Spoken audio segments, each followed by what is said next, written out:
পশ্চিমবঙ্গব্যাপী চলছে প্রত্যেক বিধানসভায় বিজয় সংকল্প র্যালি 2019, যেটা আমাদের পার্টির যুব মোর্চার পক্ষ থেকে করা হয়েছে। এই র্যালি গোটা পশ্চিমবঙ্গে 294টা বিধানসভাতেই হচ্ছে, আরামবাগে এখানে শুরু হয়েছে।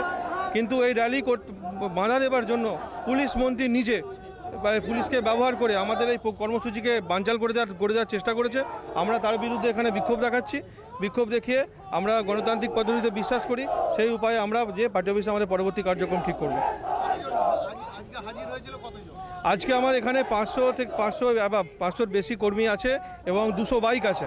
ঠিক আছে, তো এই কর্মসূচি আমরা খানাকুল, তারকেশ্বর, হরিপাল, চন্দ্রকোনা সব জায়গাতেই হচ্ছে।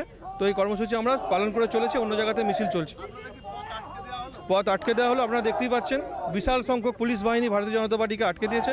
তবে এটাই ওদের শেষ হয়ে গেল, শেষ প্রোগ্রাম আমাদের আটকানো হয়ে গেল, এরপরে থেকে আটকাতে পারবে না।